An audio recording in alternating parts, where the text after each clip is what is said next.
I have been elected by 133 national associations, but I am the president of everybody. Not anymore. The United States Department of Justice has done what so many other governments, kings, rulers, despots, and powerful club owners have failed to do for decades. Get the goods on Sepp Blatter and force the man in charge of world soccer to leave.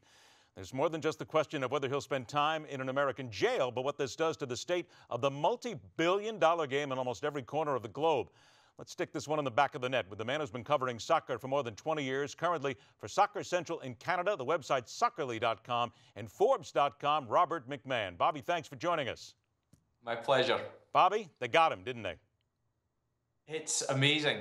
4 days after being elected, I think everybody realised that it was going to be a 4 years of challenges that Blatter had perhaps never faced before. It's one thing to wave away the attentions of the press when they're claiming corruption, but it's something else to wave off Department of Justice investigations and Swiss law enforcement investigations as well. So it was going to be a challenge, the type of challenge that Blatter had never faced before. But to fall on your sword only 4 days after getting such a big majority, a margin of 60 votes, was what Blatter won by. To fall on his sword so quickly is truly astonishing and shocking. Is also astonishing and shocking good words when you look at his basic statement where he claims that he's blameless and committed to cleaning up the organization, because quite frankly, that's almost laughable to the people who have followed FIFA for any length of time. Well, you've got a situation where whether we're ever going to put are there ever going to be proof that Blatter took money in the form of bribes or kickbacks? That's a question I think will get answered over the next couple of years. I tend to think not. I think the thing he's certainly been culpable of is turning a blind eye to the increased corruption. As money has flowed into FIFA coffers, more and more of it has flowed out to the upper echelons, the executives of FIFA, who have been able to take more than a small percentage of the money that's been flowing from various areas, particularly around World Cup bids. So you have a situation where what we're actually asking, or he's suggesting, is the man that actually stood by and watched corruption take a grip of the organisation should be the man that cleans it up. And I think for most reasonable people, that's a pretty tough sell. I think that's almost an impossible sell, to be honest here. Less than 2 minutes that we have left. Two questions come to mind right away.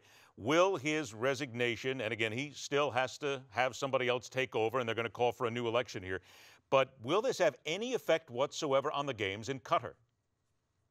I think for the first time, I actually believe it might.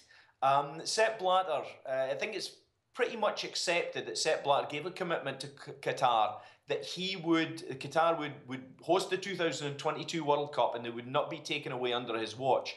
If he is gone, he is no longer in that position to protect it. So the investigation to watch here is not the DOJ one so much as the Swiss one, which is looking at the award of the 2018 and 2022 awards to Qatar of the World Cup. And if some of the findings of the Heidi Blake and John Calvert book, The Ugly Side of Qatar Winning, I think the book's called The Ugly Game, How Qatar Bought the 2022 World Cup. If any of these, a significant number of these allegations are found to be true, I could actually see the World Cup being taken away, and I wouldn't have said that even 2 weeks ago. That would be astounding. 30 seconds left. Seeing as the Department of Justice was involved, is there any chance in the next 300 years that the United States would ever host the World Cup again?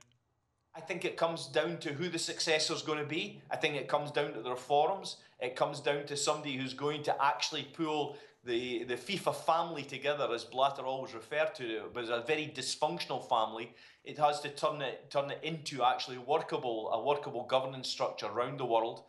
Some of the things he said today were absolutely spot on about term limits, enforceable code of ethics, restructuring. All these things are right. I think the doubt is that he's the man that can actually pull it off. I'm going to be let's put it this way. Honestly, I'll be shocked if the United States gets consideration after the DOJ got involved in this one. Bobby, it's a pleasure to have you on the show. Your reporting is excellent. Thanks so much for joining us. We'll stay in touch as well, because I'm sure we're not done yet. Thank you very much. Bye, Bobby. Take care. And again, hey, there's a job opening at FIFA. No thanks. I'm good right here. Rock on, true believers. See you next time, right back here on The Hardline.